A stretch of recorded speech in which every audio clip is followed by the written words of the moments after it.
O tema de hoje vai ser o sermão profético, em que Jesus, depois que ele entra em Jerusalém, ele se reúne em um dos dias com seus apóstolos, e nesse dia os apóstolos pedem a ele que ele fale sobre o futuro, trazendo algumas revelações do seu retorno, né?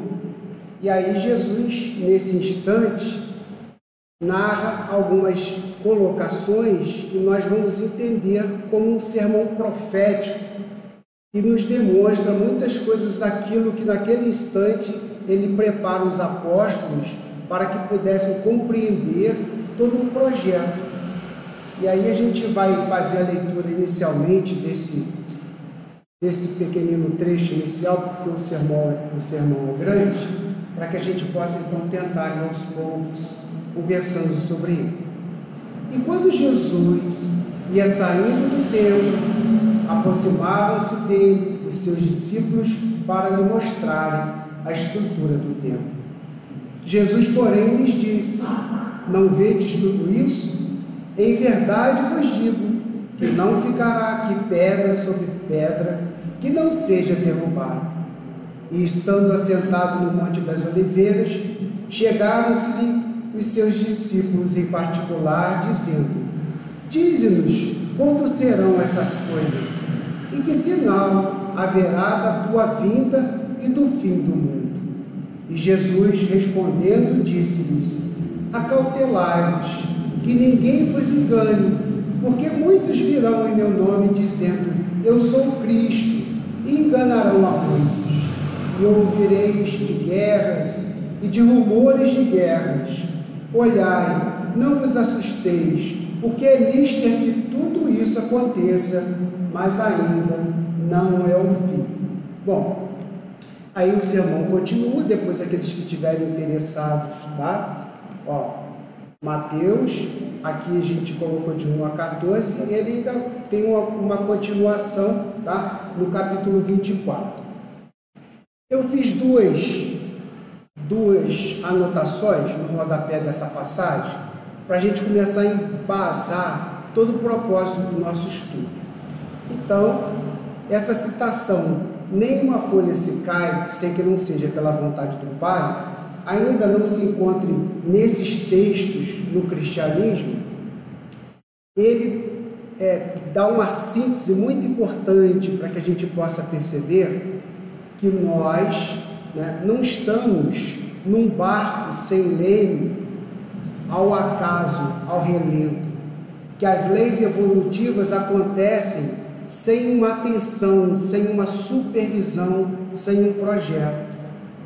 Às vezes até eu costumo brincar um pouco, na nossa pretensão, nós queremos, quando vamos nos dirigir ao alto em prece, a gente costuma fazer a prece e oração, ensinando os espíritos como nos resolver ou solucionar os nossos problemas. Senhor, eu preciso disso, eu tenho que fazer aquilo, o Senhor precisa me ajudar a isso. É como se os espíritos não estivessem preparados, não estivessem nos acompanhando de forma muito íntima e pessoal.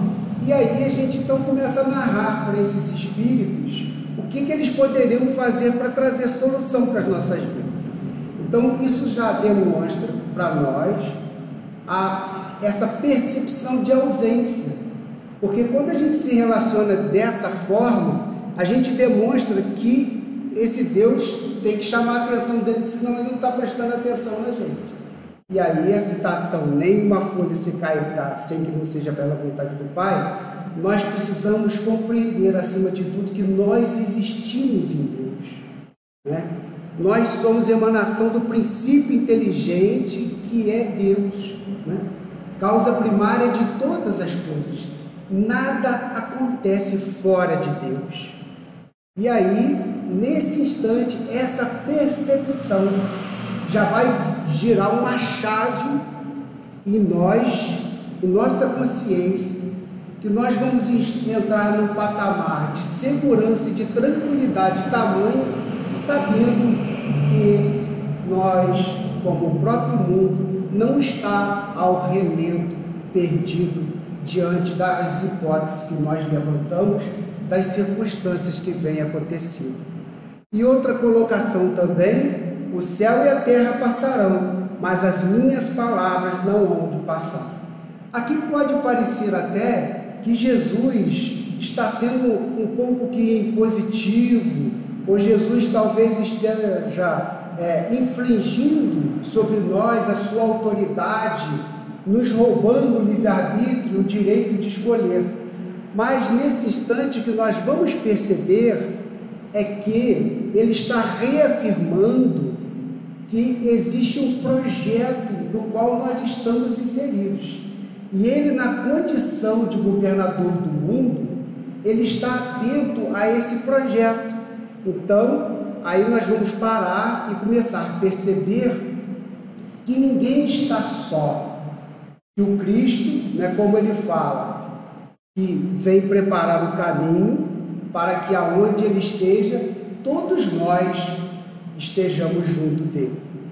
Então, é o mestre, é o tutor, é o responsável, que traça todo um projeto pedagógico para que as criaturas, através do exercício do seu livre-arbítrio, venham se aproximando da perfeição, de toda essa grandeza que o próprio Cristo representa para todos nós.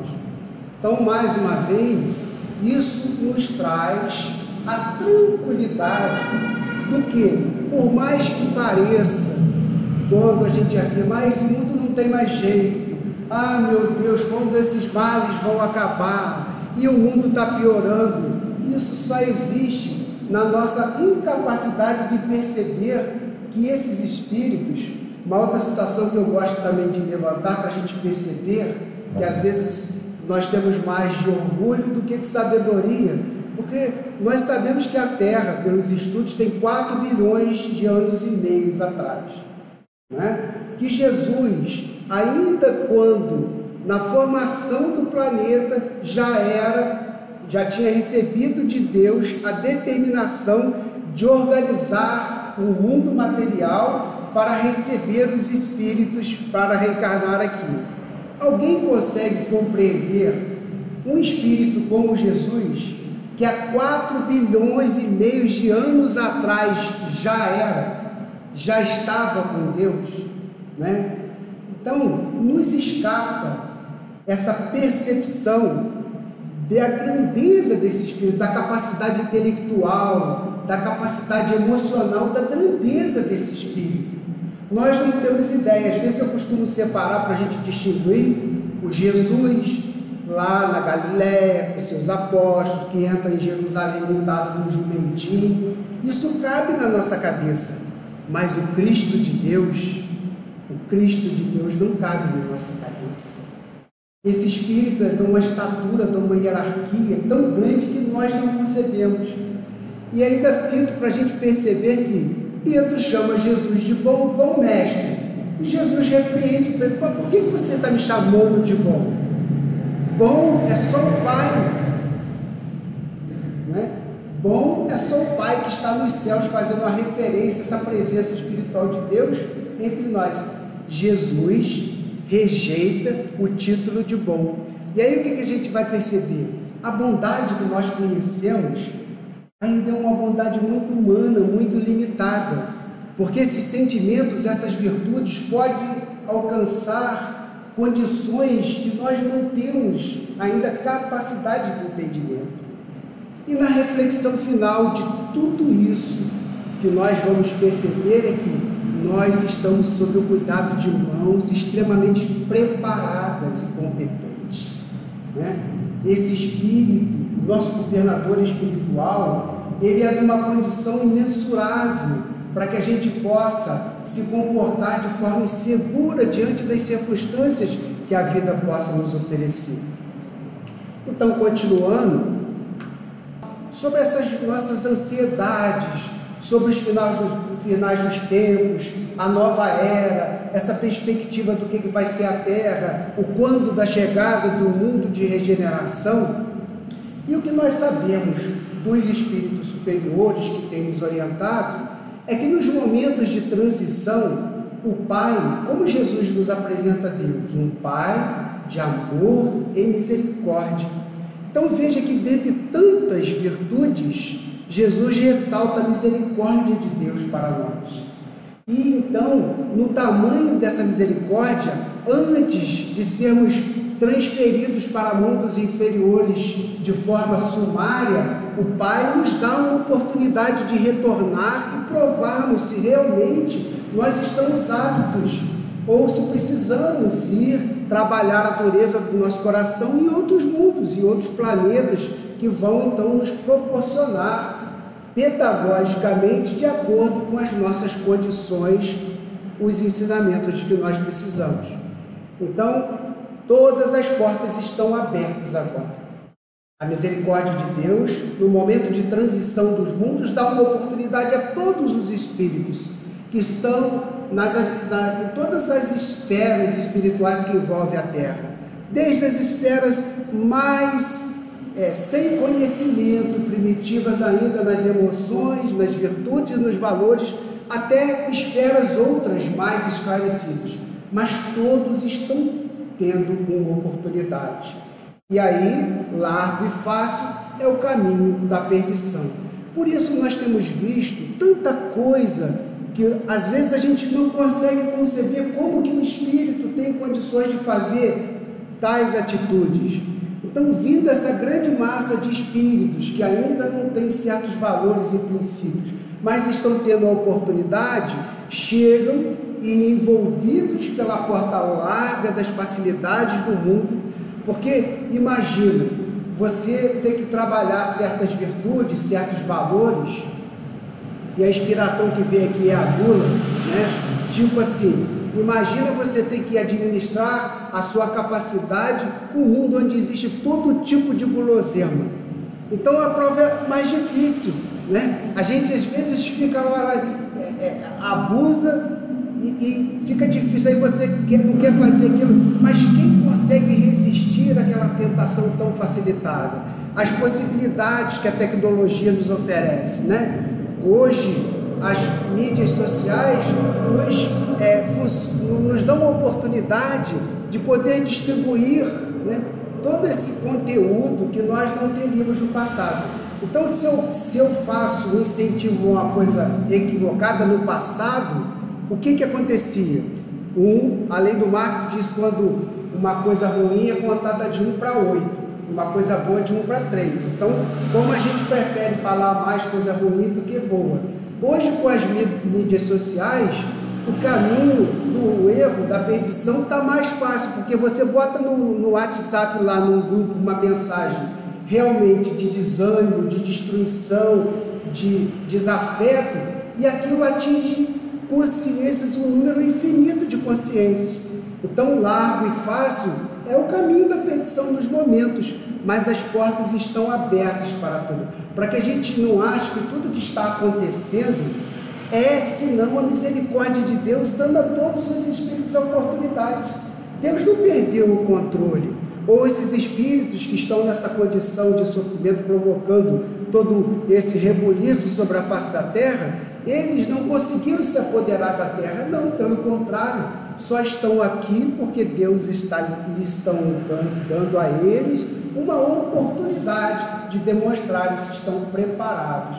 Então, enquanto a gente vê dor, sofrimento, terror, descompromisso com as virtudes, os espíritos superiores esclarecidos veem a misericórdia de Deus, dando a oportunidade para resgatar mais um coração, mais uma alma que queira abrir mão do seu passado turbulento e adquira a oportunidade de transição.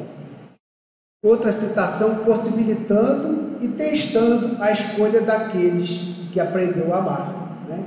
Então, esse momento é um momento que nos possibilita o teste para verificar quem efetivamente aprendeu a amar, né? Quem efetivamente conquistou esses valores, porque é muito fácil a gente, numa reflexão, ser bonzinho com quem é bonzinho com a gente, ser amigo de quem sempre foi cordato e carinhoso com a gente. É muito fácil, mas nesses estados de transição e de perturbação, se preservar no equilíbrio diante de todos esses sentimentos equivocados, só os corações que aprenderam a amar realmente. Então é para aqueles que não têm o conhecimento, uma oportunidade de angariar uma nova oportunidade, e é para aqueles que já adquiriram algum conhecimento, a oportunidade de consolidá-lo, reafirmando através dos seus atos e das suas atitudes. Voltando então, lá no sermão profético, Jesus fala: haverá guerras. E aí eu faço aqui um comentário. O velho precisa dar espaço para o novo entrar, de onde nascem confrontos ideológicos. Quando Jesus fala haverá guerras, a gente fica imaginando nas guerras aonde o homem usa a violência através das armas, né, para a conquista do poder, para submeter o outro, né? Mas na verdade o processo de guerra também acontece intimamente dentro de cada um de nós, porque o homem velho, o espírito velho que chegou até aqui, as experiências que nos trouxeram até aqui, elas estão vivas dentro de nós. E aí você apresenta ou percebe uma nova ótica. É o que Jesus vem nos falar. Não vos preocupeis com a posse do ouro, vós sois deuses. Então Jesus fala que a terra é apenas uma oportunidade pedagógica, que os recursos que nós temos aqui são recursos pedagógicos para a educação do espírito. Então não se preocupe, porque isso passa. Mas o espírito imortal, esse permanece, esse prevalece. Mas o que acontece? Quando a gente tem, por exemplo, um determinado hábito, né, que a gente quer tentar, às vezes, lutar contra aquilo, a gente sente muita dificuldade, porque não basta dizer assim, como a gente às vezes reflete, bom, assisti uma palestra linda, maravilhosa hoje, tive grandes reflexões, vou para casa, vou à espiritualidade, reflito, no outro dia acorda para a vida e o homem velho está lá, né? E você vai ter que conversar com ele, e vai ter que convencer ele, e isso vai ser uma grande guerra, porque ele não vai querer abrir mão, ele não vai querer ceder espaço, e esse espaço vai ter que ser conquistado. Haverá falsos cristos. Também no sermão, Jesus nos alerta dos falsos cristos. O comentário, a mensagem e o mensageiro, os idealizadores da desconstrução da fé a favor do materialismo. Aqui nós poderíamos estar observando alguns aspectos que às vezes nós não lidamos com o ser, na verdade, mas senão com a própria casca do ser que nós, na maioria das vezes, utilizamos como se fosse ter uma própria máscara. Na doutrina espírita a gente fala assim, entrou para a doutrina espírita, mas a doutrina espírita não entrou para dentro dele. E aí, o que a gente vai perceber? Você entra para dentro do cristianismo, mas para o cristianismo de tijolo, de parede. Então, qual é a sua religião?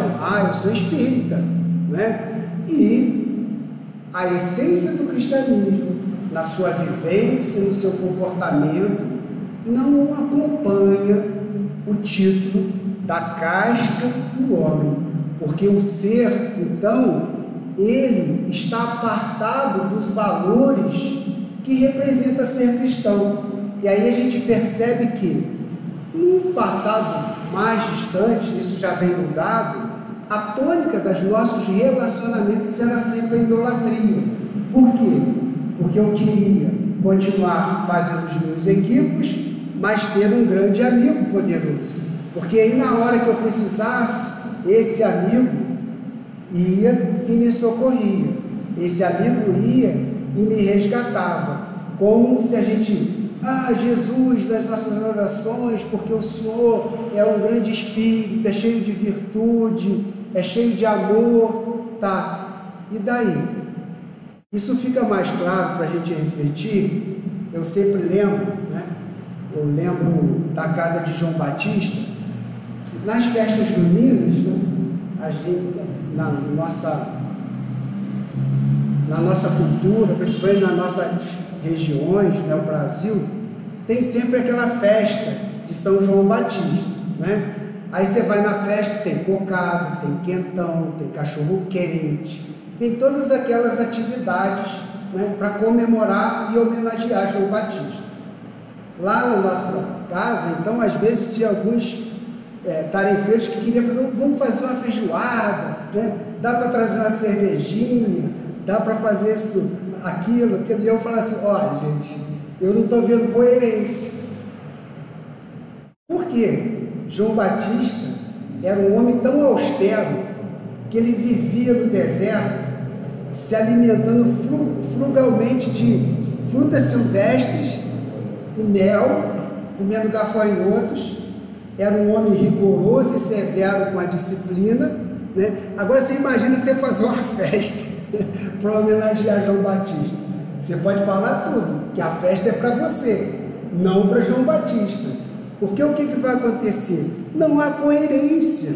Então, os falsos cristos, não há coerência entre o Cristo que nós amamos e o Cristo que existe em nossas atitudes. O Cristo que nós idolatramos e o Cristo que nós vivenciamos na nossa vida, no nosso dia a dia. Então, observa que o Cristo, já conhecendo esse projeto, né, ele já nos alertou sobre tudo isso, que até que a criatura atinja uma capacidade de compreensão, ele certamente ia se ater mais no mensageiro do que na mensagem.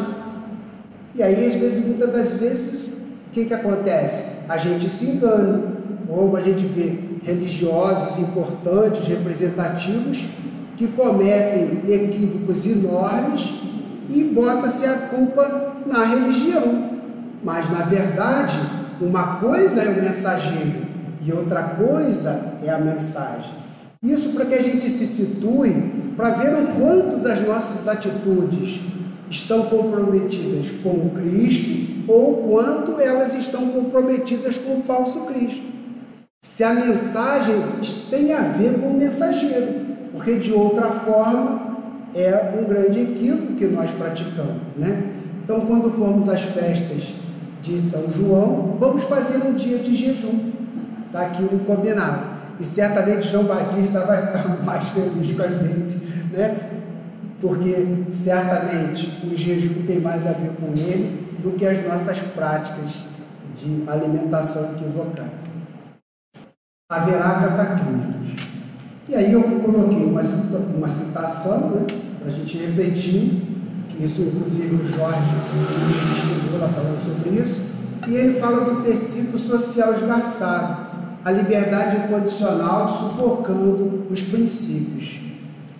Quando, na maioria das vezes, falava-se de cataclismo, o que a gente pensava? É um terremoto, um vulcão, né? Vai haver outro dilúvio, vai acabar com todas as coisas. Mais uma vez, no que nós estamos pensando?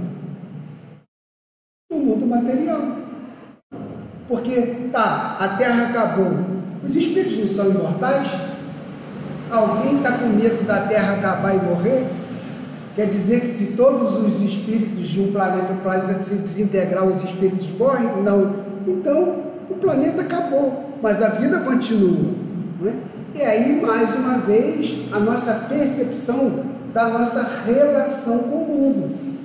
Ainda que estejamos nos condicionando à condição de percebermos que somos espíritos imortais, o homem velho agarrado às questões da matéria está ali.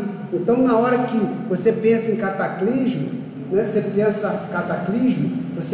no cataclismo das coisas materiais. No entanto, a gente percebe que hoje nós estamos vivenciando um verdadeiro cataclismo social, né, onde a sociedade está esgarçada, onde a gente vê tantas coisas difíceis até de nós compreendermos, mas o Cristo já sabia. O Cristo já sabia que tudo isso ia acontecer. Quando eu faço essa reflexão, eu penso assim, será que a Terra, né, Por que nós pensamos assim? Será que a Terra é o primeiro mundo no universo onde os espíritos superiores, onde Deus está fazendo uma experiência da criatura para ele aprender o que vai fazer? Não é? Porque parece que esses espíritos nunca passaram por isso em outro momento. Então, os espíritos superiores, o Cristo, e de pregar o meu evangelho diante do mundo, tereis dificuldades, sofrimentos, mas tende fé em mim, porque eu venci o mundo. O que tem nessa mensagem ali? Dizer assim, olha, eu já passei por tudo isso, eu já conheço essas histórias, eu já venci essa fase, então vocês vão vencer também, fiquem tranquilos. Ele nos faz uma promessa: nenhuma das ovelhas que o Pai me confiou se perderá. Não é?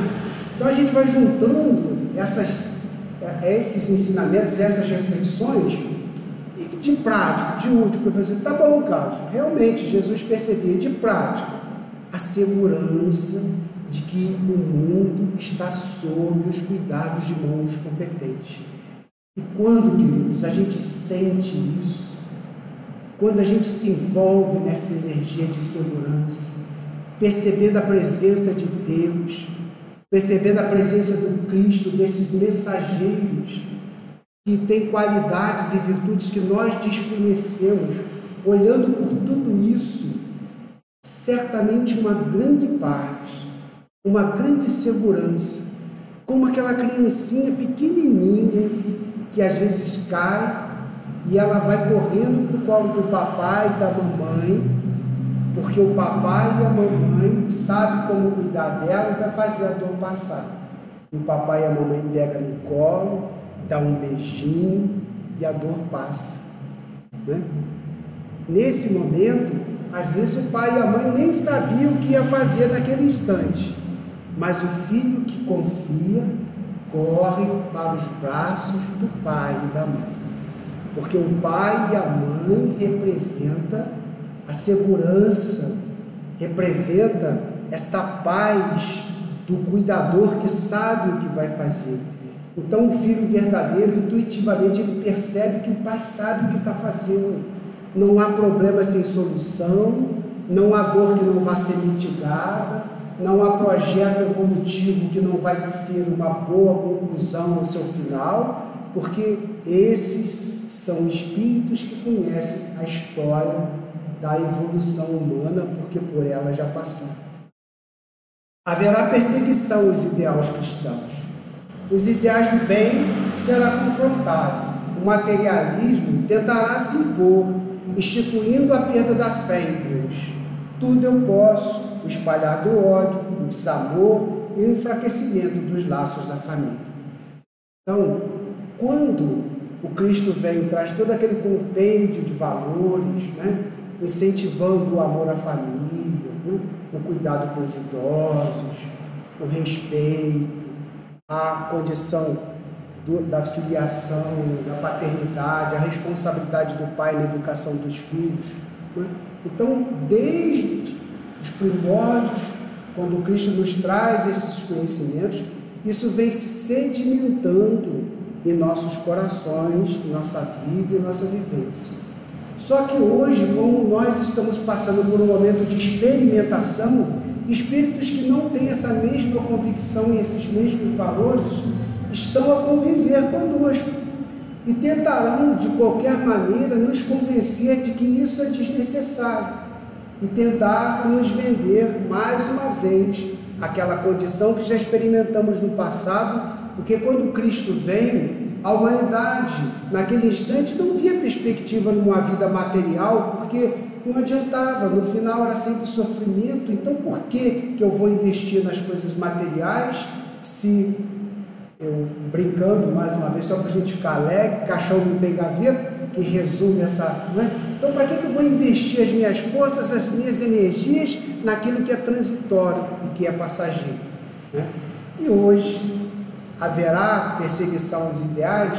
Você liga a TV e vão tentar te convencer que o carro tal, com 6 marchas, direção hidráulica, é tudo que você precisa para ser feliz. Né? Que a comida tal, do restaurante tal, é a melhor comida que você pode ter. Que a felicidade está em você ter uma casa na praia, ou uma cobertura, ou seja lá o que for. Então a gente percebe que hoje o materialismo ele vem novamente disputar com os princípios cristãos que nos apresenta a condição de espíritos imortais, a teoria de que isso não é verdade e tenta desconstruir, né, todo esse contexto que nós viemos construindo, assimilando os ensinamentos do Cristo. Mas isso é transitório, isso é passageiro. Então, o Cristo, mais uma vez, fiquem tranquilos, haverá perseguições aos ideais cristãos. E aí a gente percebe que a gente não precisa ficar desesperado com isso. Não precisa, porque no final, tem aquele ditado, no final, tudo termina bem. Se ainda não está bem, porque ainda não terminou. Continuando, os falsos cristos são aqueles que geram ideias apartadas do valor do Cristo, distorcidas. E os falsos profetas são aqueles que comunicam, né? Os profetas foram aqueles que comunicaram as mensagens do alto. Então, o que nós percebemos aqui? Que haverão aqueles que vão divulgar equívocos. Aparecerão falsos cristos que vão tentar implementar o materialismo e encontrarão muitos falsos profetas que vão divulgar essa mensagem como verdade.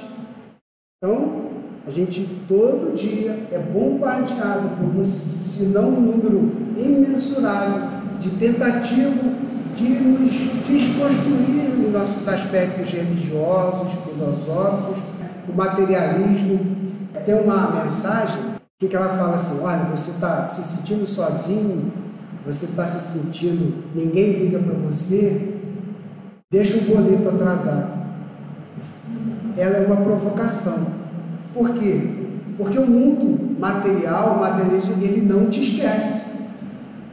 Ele todo dia, se a gente fizer uma seleção das comunicações e das mensagens que chegam em volume aos nossos ouvidos, né, aos nossos olhos, a quantidade de coisas que só servem para desconstruir os valores da espiritualidade é imensuravelmente maior do que aquilo que realmente pode construir valores e convicções em nossos corações.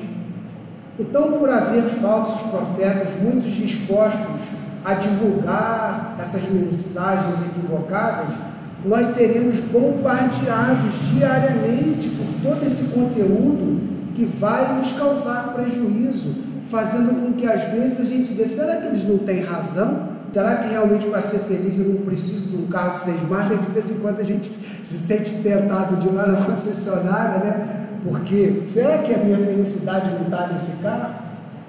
Às vezes a coisa vai assim aos pouquinhos,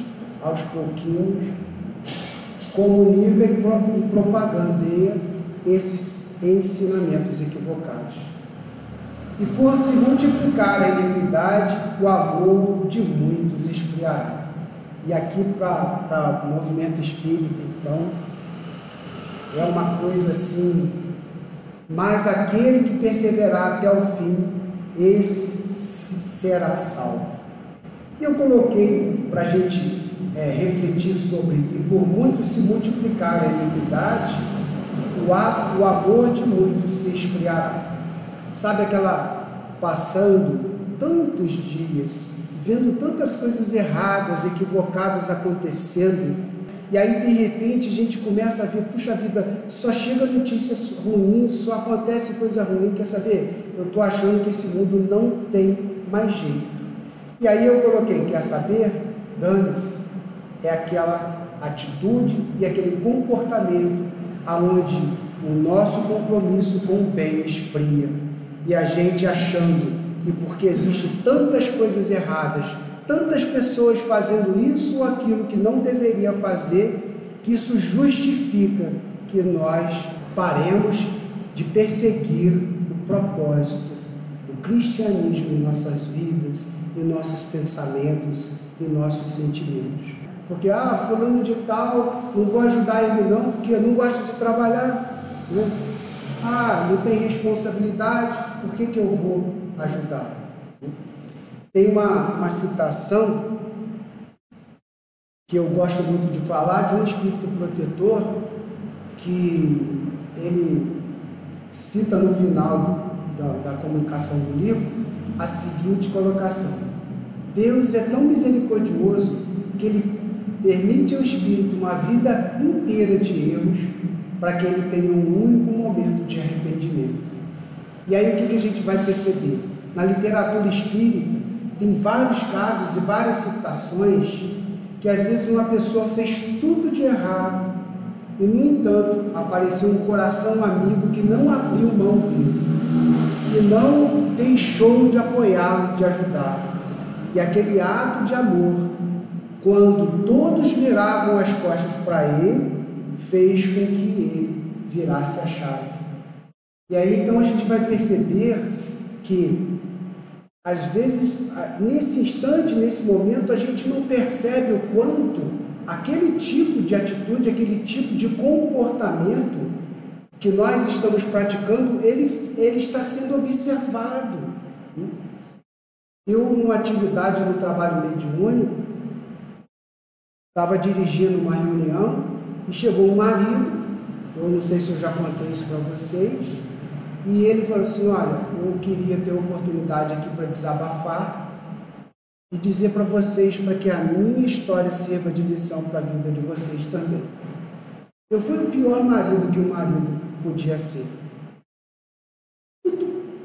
O tipo de equívoco e de erro que o marido pode cometer para com a sua esposa e para com a sua família, eu fiz. Todo tipo que vocês puderem imaginar.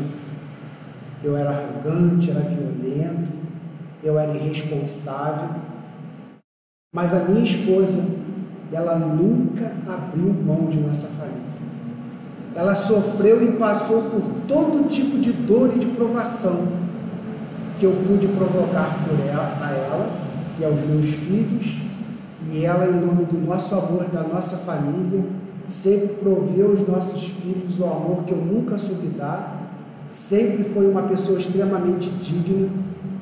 E eu confesso para vocês, desencarnei nessa condição, cheguei na espiritualidade e hoje eu sou outro espírito, porque eu tenho uma vergonha da grandeza do amor da minha esposa.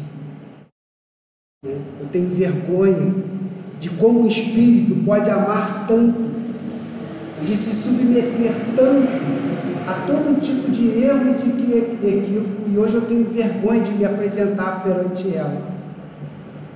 E aí, queridos, para que o nosso amor não esfrie, para que a gente perceba o poder do amor, porque a gente certamente aqui, isso pode ser para o homem, para a mulher, para o filho, que nós estamos querendo aqui, não é citar essa condição particular desse lar, dessa família ou desse espírito, mas é falar do poder que o amor tem, sabe?